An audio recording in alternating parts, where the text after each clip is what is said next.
हरे कृष्ण। तो उपस्थित समस्त भक्तबृंद मातृमंडल सकल के स्वागतम जानिए शुरू करছি আজকের এই ভগবত গীতা পাঠ। তো আজকে আমরা শ্রবণ করব ভগবত গীতার সপ্তম অধ্যায় বিজ্ঞান যোগের 27 নম্বর শ্লোক থেকে। তো এই শ্লোকের আলোচ্য বিষয় কি এখান থেকে আমরা জানব। তো এইখানকার আজকের যে আমরা শ্লোক শ্রবণ করব সে বিষয় হচ্ছে আমরা যে দ্বন্দ্ব মোহে অবস্থান করে সংসার ক্ষেত্রে মহাচ্ছন্ন হয়ে বিভ্রান্ত হয়ে সংসার ক্ষেত্রে আমরা বিভিন্ন রকম দুঃখ পাচ্ছি। তো এই কারণে আমাদের কারোই জীবনে সুখও নেই, শান্তিও নেই, শুধু যন্ত্রণা যন্ত্রণা যন্ত্রণা। এর থেকে আমাদের মুক্তি পাওয়ার কি পন্থা, এই বিষয়ে আজকে আমরা এখানে শ্রবণ করব।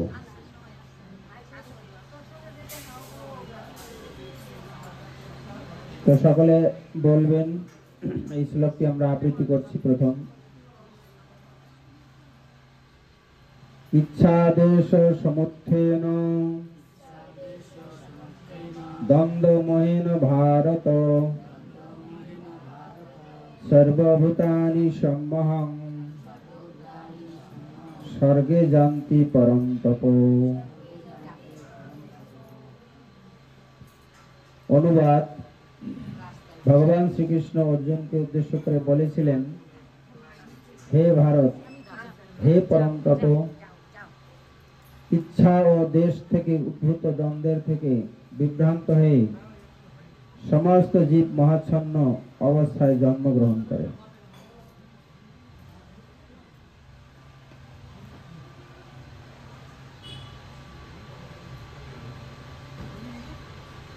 তাৎপর্য, জীবের যথার্থ স্বরূপ হচ্ছে যে সে শুদ্ধ জ্ঞানময় ভগবানের নিত্য দাস। কেউ যখন মহাচ্ছন্ন হয়ে এই জ্ঞান থেকে বিচ্ছিন্ন হয়ে পড়ে তখন সে মায়ার কবলিত হয় এবং পরমেশ্বর ভগবানকে জানতে পারে না। মায়ার অভিব্যক্তি হয় ইচ্ছা এবং দেশ আদি দ্বন্দ্বের মাধ্যমে। ইচ্ছা দেশের প্রভাবে অজ্ঞানী মানুষ ভগবানের সঙ্গে এক হয়ে যেতে চায় এবং পরমেশ্বর ভগবান শ্রীকৃষ্ণের প্রতি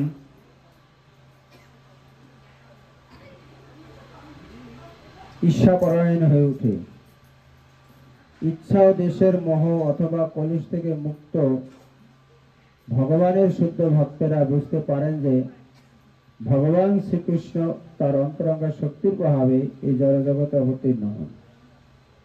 কিন্তু দ্বন্দ্ব ও অজ্ঞানতার দ্বারা মহাচ্ছন্ন ব্যক্তিরা মনে করে যে জড় শক্তি থেকেই পরমেশ্বর ভগবানের সৃষ্টি হয়। এটি তাদের দুর্ভাগ্য। এই ধরনের মহাচ্ছন্ন মানুষেরা মান অপমান, সুখ দুঃখ, স্ত্রী পুরুষ, ভালো মন্দ আদি দ্বন্দ্বের দ্বারা প্রভাবিত হয় মনে করে কি মনে করে। মহাচ্ছন্ন মানুষেরা কি মনে করে এখানে বলছে, এটি আমার স্ত্রী, এইটা আমার বাড়ি, এই বাড়ির মালিক আমি, এই স্ত্রীর স্বামী আমি। এই সমস্ত মোহের দ্বন্দ্ব।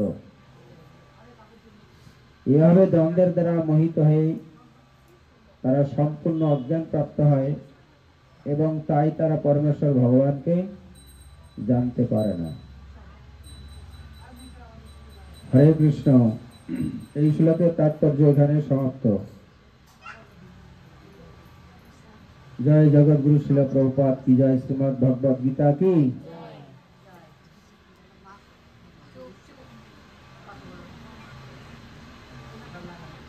তো আমাদের দৈনন্দিন জীবনে আমরা যে সমস্যার সম্মুখীন হচ্ছি আমাদের ভিতরে যে দ্বন্দ্ব চলছে, এই সমস্ত মোহের দ্বন্দ্ব থেকে আমরা কিভাবে মুক্ত হতে পারি?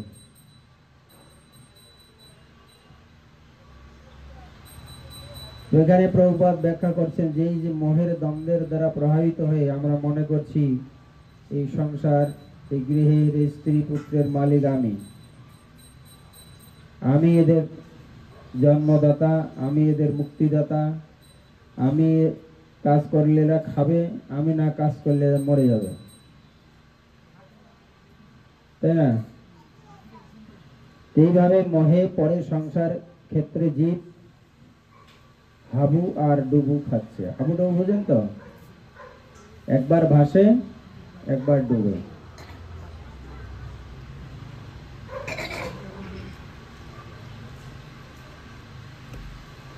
আগের দিনে ব্রিটিশ শাসন আমলে কেউ যদি চুরি করত,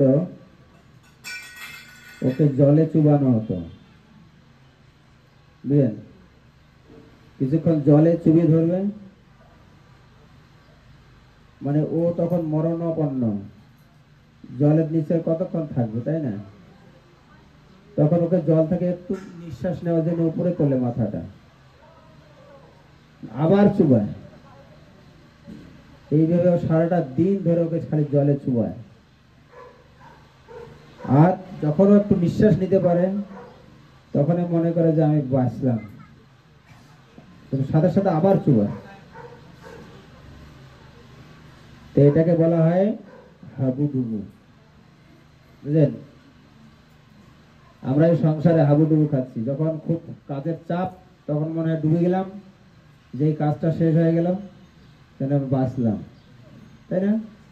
এই যে সকাল থেকে সারাদিন দৌড়াদৌড়ি করছে গৃহস্থ, এখন তার শ্বাস নেওয়ার টাইম নেই, হ্যাঁ, মানে জলে জলে চুবানো হয়েছে আর কি। এই অনুষ্ঠানটা পার হয়ে গেল, বাপরে বাঁচলাম, তাই না? তাই কি না? হ্যাঁ, তো এরকম এই সংসারের কাজকর্মে আমরা এরকম এতটাই চাপে আছি, যখন একটু ফাঁকা হয় তখন ওই জন্য বাঁচলাম, আবার একটু পরে শুরু হবে। কিন্তু তারপরেও জীব বুঝতে পারে না যে আমি কি করে এই দুঃখ থেকে বাঁচতে পারি, তবু আমরা বুঝতে পারি না। এই সমস্ত দুঃখ কষ্টের কারণ কি? আমরা এই সমস্ত দুঃখ কষ্টের কারণ কি? কারণ আমরা বুঝতে পারতেছি কি কারণে আমরা দুঃখ পাচ্ছি? হ্যাঁ, বুঝতে পারতেছেন আপনারা কেন দুঃখ কষ্টগুলো পাচ্ছি আমরা? কি কারণটা? এর এই উত্তর কি? এইখানে তাৎপর্যের প্রথম লাইনেই দেওয়া আছে উত্তর। জীব যখন ভগবানকে ভুলে যায়, তখনই সেই দুঃখগুলো পায়। কৃষ্ণ ভুলি যেই জীব অনাদি বহির্মুখ, অতএব মায়া তারে দেয় সংসার দুঃখ। কৃষ্ণ ভুলি যেই জীব অনাদি বহির্মুখ, অতএব মায়া তারে দেয় সংসার দুঃখ। তাহলে কি অর্থ দাঁড়ালো? জীব যখনই ভগবানকে ভুলে যায়, তখনই সে দুঃখ পায়। যেমন কৃষ্ণ হচ্ছে সুখ, আর মায়া হচ্ছে দুঃখ। এই যেমন এখন লাইট চলে গেল, এখন কি আসছে? অন্ধকার, তাই না? আবার যখন লাইট আসবে তখন অন্ধকার, অন্ধকার থাকবে না, তাহলে মায়া থাকবে না। মায়া হচ্ছে অন্ধকার। কৃষ্ণ সূর্য সম মায়া অন্ধকার, যাহা কৃষ্ণ তাহা নাই মায়ার অধিকার। যেখানে আলো থাকবে সেখানে অন্ধকার নাই। কৃষ্ণ যেখানে থাকবে সেখানে দুঃখ থাকতে পারে না। এই জন্য শাস্ত্রে বলল, যারা কৃষ্ণ ভুলে যায় তারাই দুঃখ পায়।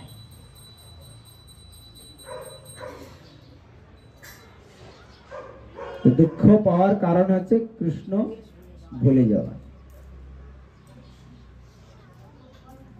কৃষ্ণকে বাদ দিয়ে জীবনে আমরা সুখী হতে চাই, তাই না? মনে করি বউ সুখ দেবে, বাচ্চা সুখ দেবে, টাকা সুখ দেবে, বাড়ি গাড়ি সুখ দেবে, ভাবি, তাই না? হ্যাঁ, যখন যৌবন বয়স তখন বিয়ে করে একটা ভালো স্বামী পেলেই সুখ পাবো, তাই না? খাওয়াবে, আমাকে নিয়ে ঘুরে বেড়াবে, তাই না? তখন স্বামী হওয়ার পরে মনে হলো যে এই যে জ্বালা যন্ত্রণা, এর কথা শুনতে হবে, এই বকাবকি, তাই না? তখন মনে করি একটা বাচ্চা হলেই ভালো।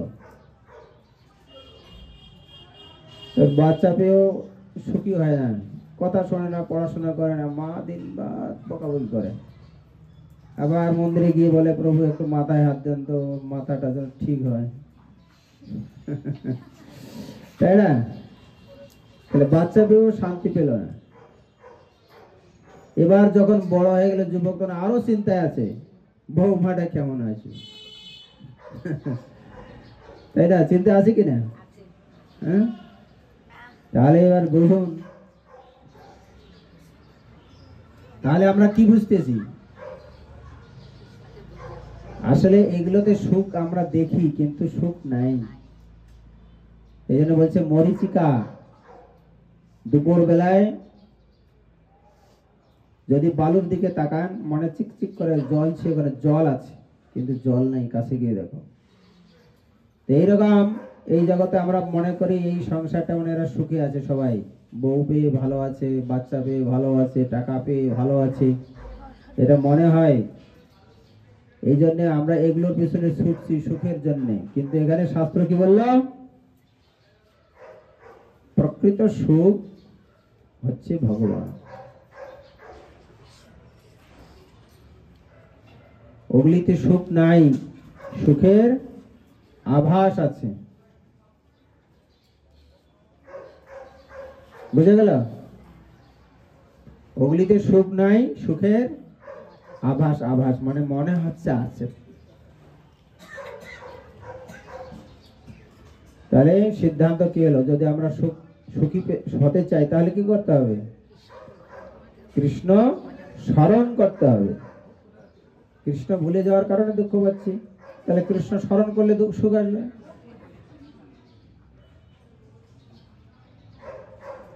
তাই না? কৃষ্ণই হচ্ছে সকল সুখের মূল, কৃষ্ণ।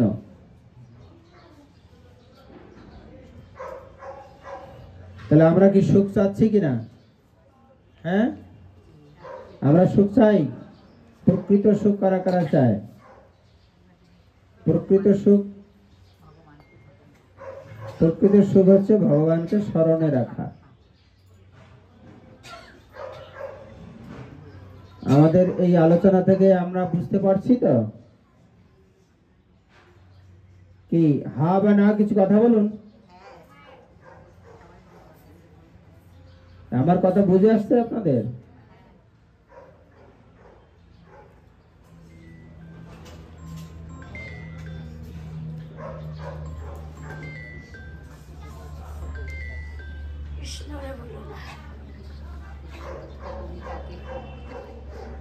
এখানে বলছে, প্রভুপাদ ব্যাখ্যা করেছেন,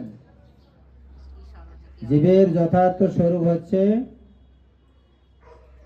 সে ভগবানের নিত্য দাস। আমরা ভগবানের সেবক সকলে। তো ভগবানের সেবা না করে কেউ কখনোই সুখী হবে না।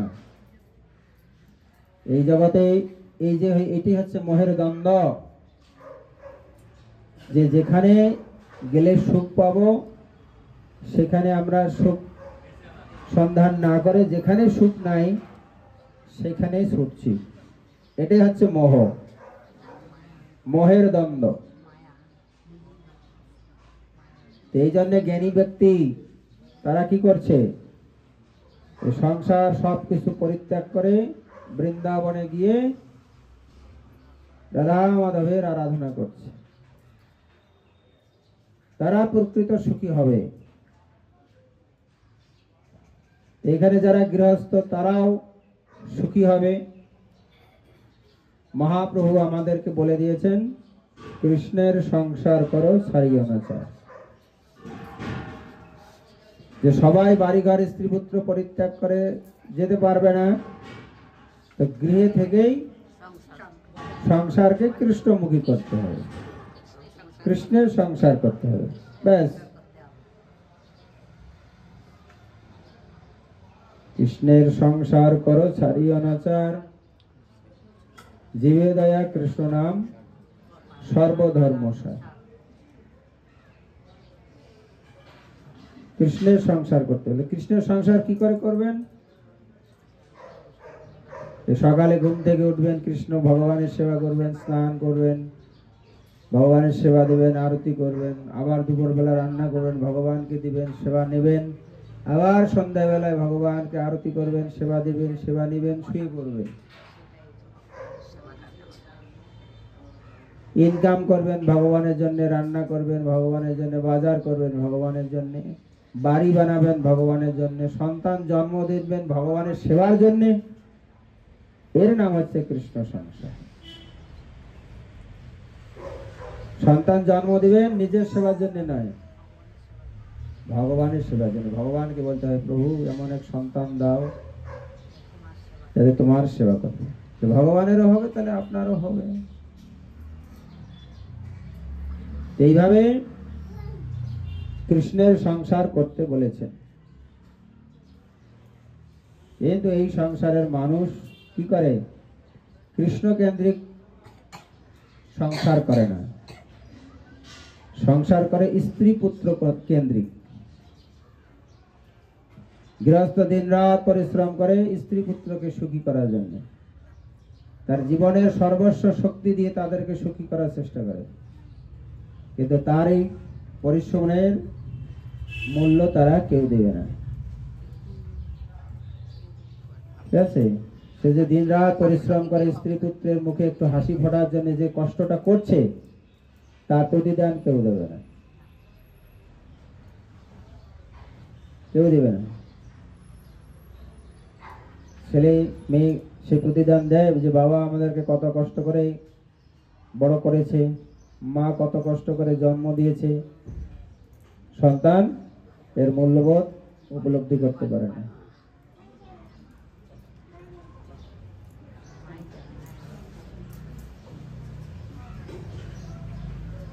এইভাবে মায়ার সংসার হচ্ছে স্ত্রী পুত্রকে কেন্দ্র করে। এইভাবে জীব তারা মনে করে এই আমার স্ত্রী, একে সুখী করলে আমি সুখ পাবো, সন্তানকে সুখী করতে পারলে, বড় করতে পারলে আমি সুখ পাবো। বাস্তব কিন্তু তা নয়।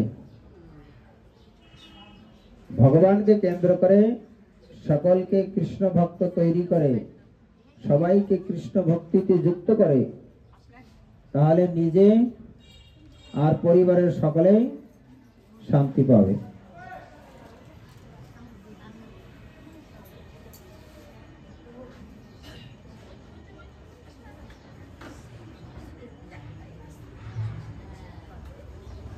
কিন্তু আমাদের মনের ভিতরে দ্বন্দ্ব চলছে। কি দ্বন্দ্ব? এই দ্বন্দ্ব যেমন শীত গ্রীষ্মের দ্বন্দ্ব, তাই না? এখন শীত পড়েছে যে গরম হলে মনে হয় ভালো, আবার যখন গরম পড়ে শীতটাই মনে হয় ভালো, বুঝলেন? হ্যাঁ, তাই না? এরকম দ্বন্দ্ব থাকে। বলেন একটা প্রবাদ বাক্য, নদীর একুল বলে ছাড়িয়া নিঃশ্বাস, ওই কুলেতে কত সুখ আমার বিশ্বাস। আমার মানে ওই পারে, নদীর ওই পারে যারা আছে ওরা ভালো আছে, তাই না? আর আমি এই পারে কষ্টে আছি, তাই না? যারা বিয়ে করে নাই তারা মনে করছে, বিয়ে যারা করেছে এরা মনে সুখী আছে, বউ রান্না করে দিচ্ছে, খাচ্ছে, কি সুন্দর ঘুরছে। হ্যাঁ, যারা বিয়ে করে না এরা মনে, তাই না? এরকম আর কি। হ্যাঁ, এরকম। আমাদের জীবনটা এরকম দ্বন্দ্বে আছে। তো যারা কৃষ্ণ ভক্তি করছে, সাধারণ মানুষ মনে করছে কি এরা কিছুই ভোগ করলো না, হ্যাঁ সাধু হয়ে গেল, এই জীবনটা তো কিছুই ভোগ করতেই পারলো না। কি এই যে দ্বন্দ্ব চলছে, তো এই দ্বন্দ্ব নিয়ে আমরা এই সংসারে আছি।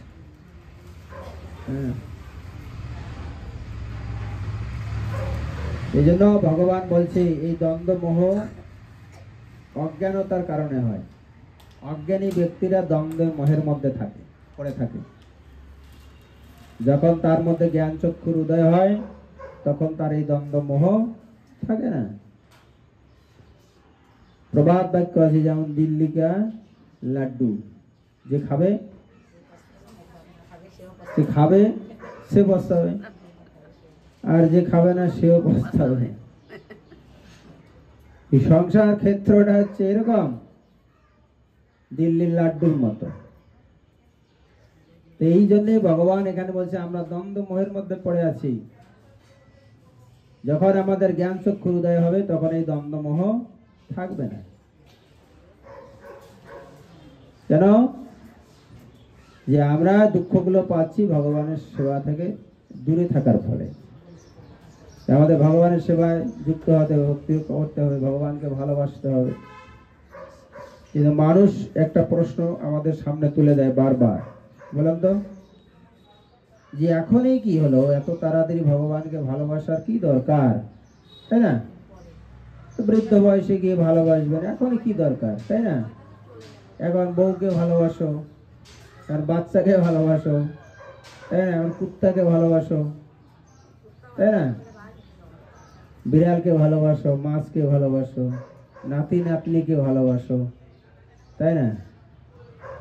এখনই ভগবানকে ভালোবাসার কি দরকার, তাই না? যখন প্রাণ যাওয়ার সময় হবে তখন আর একটু ভগবান ভগবান করলেই তো হয়, তাই না? কি এখানে দুটো প্রশ্ন, এত তাড়াতাড়ি ভগবানকে ভালোবাসার কি দরকার, তাই না? হ্যাঁ, মৃত্যুর সময় ভগবান ভগবান করলেই তো ভগবানের কাছে চলে যাবে। এত আগের থেকে ভগবান ভগবান করার কি দরকার, তাই না? মরার সময় ভগবানকে ডাকলেই তো ভগবান নিয়ে যাবে তার দামে, তাই না? এখনই কেন দরকার? ব্যাপারটা হচ্ছে দুটো প্রশ্ন। যদি আপনি আগের থেকে প্র্যাকটিস না করবেন, পড়াশোনা যদি আগের থেকে না করবেন, পরীক্ষার হলে গিয়ে শস্যের ফুল দেখবেন, প্রশ্ন কমন পড়ে নাই, প্রভু অ্যান্সার দিতে পারে নাই, ফেল, তাই না? আগের থেকে যদি ভগবানকে স্মরণ করার প্র্যাকটিস না থাকে, মৃত্যুর সময় স্মরণ হবে না, ভুলে যাবে। আগের থেকে পড়াশোনা করলে না করলে যেমন পরীক্ষার সময় ভুলে যায়, ঠিক তেমনি এই জীবদ্দশায় বেঁচে থাকতে যদি ভগবানের সেবা পূজা না করে, মরার সময় কিচ্ছু মনে পড়বে না, ওই মৃত্যু যন্ত্রণায় সব ভুলে যাবে। এই জায়গাতে আমরা ভুল করি। এই একটা প্রশ্নের উত্তর। আর একটা প্রশ্ন, সেটা হচ্ছে মানুষ সকলেই বলে যে এখনই কেন ভগবানকে ভালোবাসার দরকার, তাই না? এরকম প্রশ্ন আমি করি আপনাকে, আপনি কি ছোটবেলায় আপনার মা বাবাকে ভালোবাসেননি? হ্যাঁ না, বাসেন নেই?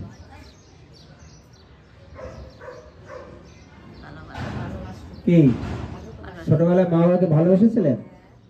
মা বাবা বলে ডেকেছিলেন? মা বাবার কথা শুনেছিলেন, তাই না? মা বাবাকে প্রণাম করেছিলেন? কি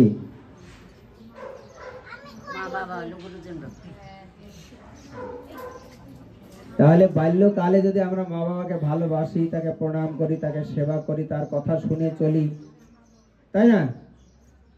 তাহলে তখন তো আমরা কেউ বলি না তুমি বাল্যকালে কেন মা বাবাকে ভালোবাসো, তুমি বৃদ্ধ বয়সে গিয়ে ভালোবাসতে পারো, এখনই ভালোবাসার কি দরকার, বলে কেউ? বলে না। এটা যদি যুক্ত যুক্ত না হয়, তাহলে আমার ভগবান আমাদেরকে আমাদেরকে ভগবান আমাদের পিতা, সৃষ্টিকর্তা। সৃষ্টিকর্তা হলে কি হয়? তিনি আমাদের পিতা।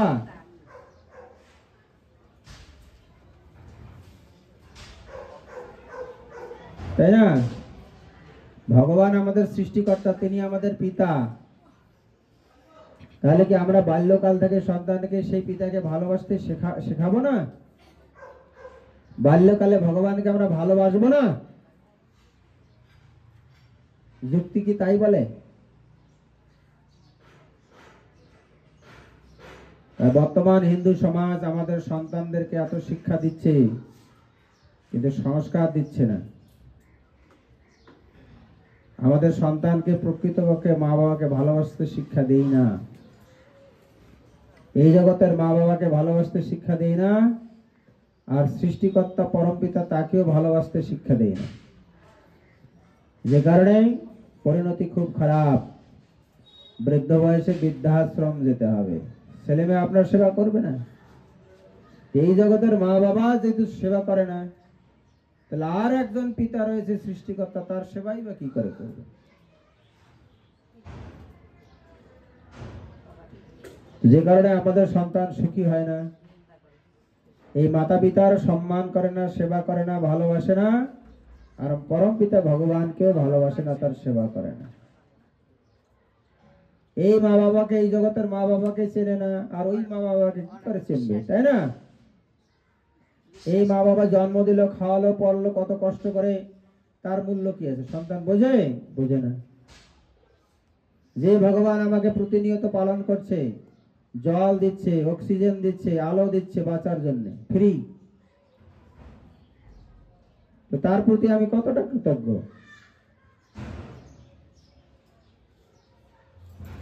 এই যে আমাদের যে কারণে হিন্দু সমাজ এতটা পিছিয়ে গেছে ধর্মকর্মে, হ্যাঁ, সব সেকুলার হয়ে গেছে, ধর্ম নিরপেক্ষ। আর হিন্দু শিক্ষিত সমাজ মনে করে শিক্ষা দীক্ষা উপরে উন্নত হলেই তার আর ভগবান করার দরকার নেই। এগুলি কর্ম হচ্ছে গরিব লোকের জন্য, যারা খেতে পড়তে পায় না, রোগ বিছানায় কষ্ট পাচ্ছে, ওরা ভগবান করুক। আমরা তো খেতে পড়তে পারছি, সুস্থ ভালো আছে, তাই না? টাকা পয়সার অভাব নাই, আমরা কেন ভগবান করব? তাই না? আমরা মনে করবো ভগবান বলে কিছু নাই, ওইসব করার কিছু দরকার নেই। এরকম একটা টেন্ডেন্সি মাথার ভিতরে ঢুকে আছে হিন্দু সমাজে, যেন যারা পয়সাওয়ালা তারা ভগবান ভগবান করে। ঠিক আছে? তারা হয়ে যায় নাস্তিক, ভগবান মানি না। এখন অনেক লোকে প্রশ্ন করে যে এদেরকে এত টাকা পয়সা ভগবান দিল কেন? হ্যাঁ, এই জন্য নারদ মুনি সহ একদিন ভ্রমণে বের হয়েছে। তো নারদ মুনিকে বলতে চেয়েছিলেন যে দেখো আমার ভক্ত কত শ্রেষ্ঠ। তো নারদ মুনি প্রশ্ন করেছিলেন যে হে গোবিন্দ, এই জগতে কার ভক্ত শ্রেষ্ঠ? মা কালীর ভক্ত শ্রেষ্ঠ, না শিবের, না তোমার? গোবিন্দ নিজে করে নিজের পক্ষ কিভাবে নেয়? তাই না? তখন এক শিব ভক্তের বাড়িতে গেছে। শিব ভক্তের বাড়িতে গেছে, ভিক্ষা চেয়েছে, দেয়নি, গরিব বলে তাড়িয়ে দিয়েছে। ভগবান বলছে তোর ধন ধান্য আরো বৃদ্ধি হোক। তো সেখান থেকে ভগবান কৃষ্ণ বলছে চলো আর এক ভক্ত বাড়িতে যাই। তখন সে ভক্ত হচ্ছে গরিব, নিতান্ত গরিব, হচ্ছে গোবিন্দ ভক্ত। মাধু করে সংসার করে, কষ্ট করে, ভগবানের সেবা দেয়, তার কেউ নেই।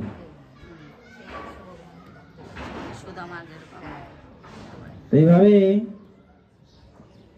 তার একটা গাভী ছিল, সেই দুধ বিক্রি করে, সে গোপাল সেবা করত, নিজেও খেত, বাঁচতে হবে। এইভাবে সেখানে যাওয়ার সঙ্গে সঙ্গে সেই মাতা দুধ গরম করে দিল, তাদের খেতে দিল। হ্যাঁ, আর আসার সময় ভগবান বলল তোমার গাভীটা তাড়াতাড়ি মরে যাও।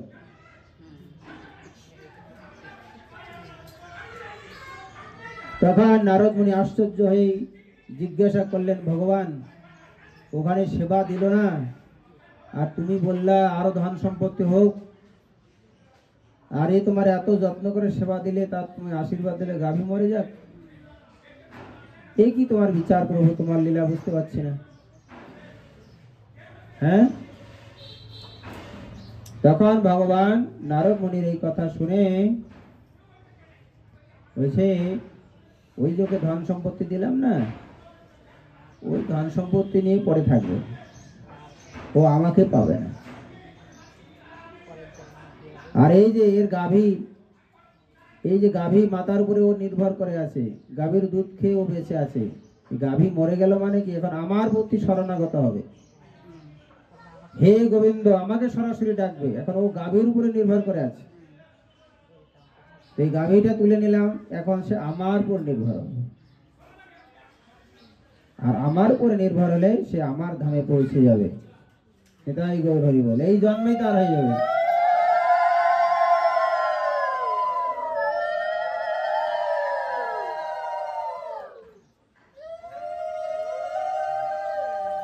এই জন্য একটা কথা বলে না, একটা প্রবাদ বাক্য আছে, যে করে আমার আশ তার করে সর্বনাশ।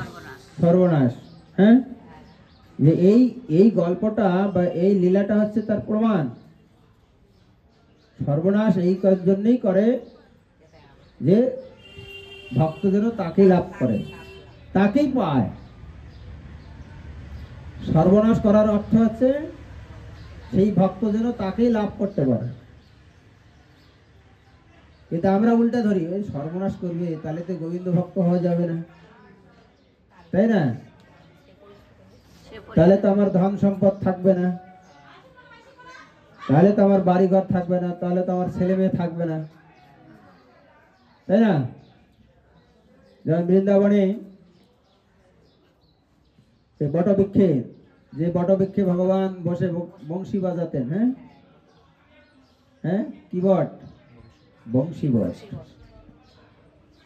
বলছে অনেকে ওখানে পান্ডারা বলবে, যারা সংসার ছেড়ে আসছেন এই বৃন্দাবন, এই বংশী বটের দিকে তাকাও না, তাহলে কিন্তু তোমার আর সংসার হবে না। এই কথা শুনে সকলে বলে, আরে সংসার হবে না, যে মুশকিল, না না ওদিকে আর তাকাবো না, ঠিক আছে, এদিকে সেদিকে তাকাবো, কিন্তু বংশী বটের দিকে তাকাবো না, তাকালেই তো শেষ বিপদ, তাই না? তো অনেকে ভয়ে তাকাই না, না না না না তাকাবো না ওইদিকে, তাই না? কিন্তু কথাটার মানে কি, যে ওই দিকে তাকালে তোমার সংসার শেষ, মানে কি আমরা তো সংসার শেষ করতেই আসছি, তাই না? আমরা থাকতে আসছি, আমরা এই সংসার থেকে উদ্ধার পেয়ে ভগবান গোবিন্দের চরণে তো নিজেকে সমর্পিত করতে চাচ্ছি। তো বৃন্দাবন গিয়ে যদি আবার সংসার করার বাসনা জাগে, তাহলে বৃন্দাবন যাওয়ার মানে কি? সংসারে যদি পড়ে থাকতে ইচ্ছা হয়, তাহলে বৃন্দাবন যাওয়ার কি মানে? তার মানে বৃন্দাবন সে কেন গেছে সে জানেই না, ঘুরতে গেছে। আরে বৃন্দাবন যাওয়া মানে গোবিন্দকে লাভ করা, গোবিন্দের চরণে নিজেকে সমর্পণ করা। সেটাই যদি আমার না হলো, আমি বৃন্দাবন গেলাম কি করতে? হ্যাঁ, এই জন্য না বুঝে মানুষ দৌড়ায়, খালি দৌড়ায়, তাই না? খালি দৌড়ায়, ঠিক আছে, এই সবাই যাচ্ছে আমিও যাবো, তাই না, যা একটু ঘুরে আস, কিন্তু মানে কি এটা বুঝে না। এইভাবে এটা বলে গড্ডালিকা প্রভাব, তাই না? গড্ডালিকা প্রভাব হচ্ছে, ছোট্ট উদাহরণ দিয়ে বুঝাচ্ছি, যে সাধু গঙ্গা স্নানে গেছে, কোষাকুষিটা উপরে রাখছে, তো উপরে রাখছে, তো সবাই পাল্টাপাল্টি করে, তোর ওই কষাকষিটা উপরে একটা গঙ্গা মাটি দিয়ে রাখছে চিহ্ন, এটা আমার। এরপরে যে সাধু আসছে দেখছে, আরে প্রবীণ সাধু স্নান করছে আজকে, ওর কষাকষির মধ্যে গঙ্গা মাটি রাখছে, ও একটু রেখে দিচ্ছে তখন, এটা আজকে মানে এটাই নিয়ম, বুঝলেন? তো আর একজন আসছে, সেও দেখছে আরে আজকে কোষাকুষিতে বোধহয় গঙ্গা মাটি রাখতে হবে, কারণ উনিও একটু দিয়ে রাখছে। এবার স্নান করে তো প্রবীণ সাধু যে আগে নামছে, স্নান করে উঠে দেখি কোষাকুষি, সব কোষাকুষির মধ্যে গঙ্গা মাটি। আরে হায়, আমি চিহ্ন করে রাখলাম, এখন তো আমি বুঝতে পারতেছি না আমার কোনটা। হ্যাঁ, তারপরে কি করবে, বুঝে উঠতে পারতেছে না। তো এটার নাম হচ্ছে গড্ডালিকা প্রভাব। সে কেন করেছে এটা না জেনে আমিও সেটাই করলাম, তাই না? এই যে আমাদের এখানে দেখুন শিলিগুড়িতে, হ্যাঁ, রাস্তার মোড়ে মোড়ে শনি মন্দির, তাই না? এ কে প্রচার করে? প্রচার করে কেউ? আগে বড় বড় মোড় গুলোতে হতো, বলে অ্যাক্সিডেন্ট হয়, শনি মন্দির বানাও। এখানে থেকে মোড় নাই, সেখানে সামনেই আছে, মন্দির বানিয়ে দিয়েছে। কে প্রচার করে এগুলি বলেন? হ্যাঁ, গড্ডালিকা প্রভাব, এটার নাম হচ্ছে গড্ডালিকা প্রভাব। ও কেন করেছে, কি করেছে, ও না জেনে আর একজন করেছে, ওই কোষাকুষিতে গঙ্গাবাটি দেওয়ার মতো, না জেনে তত্ত্ব হয়ে গেছে মত্ত। কোন বস্তু সত্য খুঁজে পাইল না, এই হচ্ছে অবস্থা আমাদের। দেখা দেখি এরকম এই সংসারে দেখুন, সকলে বিবাহ করে সংসার করছে, তাই না? ঠাকুর দাদা সংসার করেছে, বাপে করেছে, এবার আমি করবো না, হয় বলেন? তাই না? এই করে জীব এই সংসার মোহে পড়ে তার নিজের যে মায়ের গর্ভে থাকতে কালে যে ভগবানের আরাধনা করবে বলে প্রতিশ্রুতি দিয়েছিল, সেটা বাস্তবে এখানে তার কিছুই হলো না। ভজিব বলিয়া কহিয়া আইলি, ভুলিলি কি সুখ পাইয়া, বুঝিনু আবার সমান নগরে, নরকে মজিবে যাইবে। তাই না? এই সাধু বৌদ্ধ এই যে ভাগবত পাঠ, গীতা পাঠ হয় কেন? আমরা সেগুলো গিয়ে শ্রবণ করে আমরা মনের সঙ্গে বুঝি, রে মন কিসের বৈষ্ণব প্রতিষ্ঠার তরে, নির্জনের ঘরে তব হরিনাম কেবলই কইত, কি লাগি আইলি ভবে, তাই না? এমনও জন্ম পাইয়া রাধা কৃষ্ণ না ভজিয়া, জানিয়া শুনিয়া বিষ খায় না। হরে কৃষ্ণ। বিষ পান করতেছি প্রত্যেক দিন, সংসার বিষ। এরকম যারা বিষ পান করে, দেহ ত্যাগ করে, তারা নরকে গতি হয়, তাই না? যারা আত্মহত্যা করে, বিষ খায়, গলায় দড়ি দেয়, তো তার গতি হয় নরকে। যে ব্যক্তি মনুষ্য জন্ম লাভ করে, ভগবত ভক্তি না করে, এই বিষয় বিষ পান করে দেহ ত্যাগ করলেও তারও গতি হবে নরকে। সেম।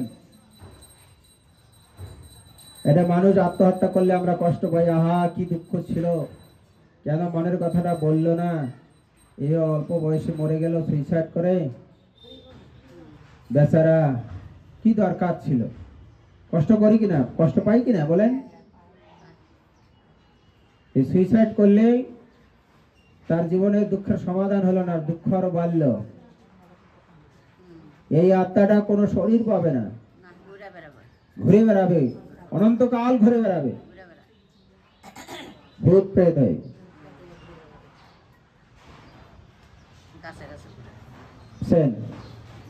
শরীর পাবে না। তো মনে করে মানুষ মরে গেলে সুইসাইড করলে হয়তো সমাধান হয়ে যাবে, আমাকে আর ঋণের দায় নিতে হবে না, অনেকগুলো টাকা খরচ করে খেয়ে দিয়ে পালিয়ে গেলাম, গিয়ে দিয়ে গলা দড়ি দিলাম, মরে গেলাম, আমাকে আর ধরবে কে? আমি মুক্তি, তাই না? তো মানুষ জানে না এর পরিণাম কি। এই যে আমরা মনুষ্যকুলে জন্ম নিয়ে যারা হরি ভক্তি করবে না, খাও দাও ফুর্তি করো, দুনিয়া মস্ত বড়, আগামীকাল বাঁচবে কিনা বলতে পারো, দুনিয়াটা মস্ত বড়, খাও দাও ফুর্তি করো। যারা এই ফুর্তি নিয়ে আছে, এই হরি ভজন না করে, এই মনুষ্য দেহ ত্যাগ করে, তার গতি হবে নরকে। যারা সুইসাইড করলো যে গতি, হরি ভজন না করে জগৎ থেকে বিদায়, একই গতি। যে কারণে সাধুবদ্ধ, বৈষ্ণব গোসাই, তাই না, এই যে সাধুবদ্ধ, তার কাছে যেতে হবে, যাতে আমরা কৃষ্ণ ভক্তি করে ভগবানের কাছে ফিরতে পারি। না হলে দেহত্যাগ হলে জম নিয়ে যাবে নরকে, যদি হরিভজন না করা হয়। তাহলে যুক্তি হচ্ছে কি, বাল্যকাল থেকেই ভগবানের আরাধনা করতে হবে। ভাগবতে বলছে কারণে কৌমারং আসরে প্রাজ্ঞ, এই কুমার কাল থেকে, বাল্যকাল থেকে যারা হরিভক্তি করে, প্রহ্লাদ মহারাজ বলছেন তারা হচ্ছে প্রকৃত বুদ্ধিমান। কেন অকালে সকাল? কেন অকালে সকাল? পন্থ বহুদূর। কেউ প্রশ্ন করে যে এত সকালে তুমি বের হয়েছো, কোথায় যাবে? এত সকালবেলা যাওয়ার কি দরকার, তাই না? পন্থ মানে রাস্তা অনেক দূরে, অনেক দূরের রাস্তা। শেষ বেলায় বের হলে কি যাওয়া যাবে? সূর্য ডুবছে, জীবনের সূর্য ডুবে যাচ্ছে, কখন যে মরি, তাই না? তাহলে শেষ বেলায় যদি আমি বের হই রাস্তায়, কত দূরে যেতে পারবো? এই জন্যে বাল্যকালে ভজে হরি পাইবার আসে, মধ্য বয়সে আসে কিনা, হ্যাঁ আসে কিনা, পাবো কি পাবো না, তাই না? আর শেষ বয়সে জমের তরাসে, মানে জমের ভয়ে, বাবা এত জীবনে পাপ করলাম, এত মানুষ খুন করলাম, এত জীব হত্যা করে খাইলাম, শেষে আমার কি গতি হবে, তাই না? তখন গিয়ে সেরে হরে কৃষ্ণ কৃষ্ণ কৃষ্ণ হরে হরে, হরে রাম রাম রাম হরে হরে। বাঁচাও সাধু বাবা। হ্যাঁ কি, তাই না?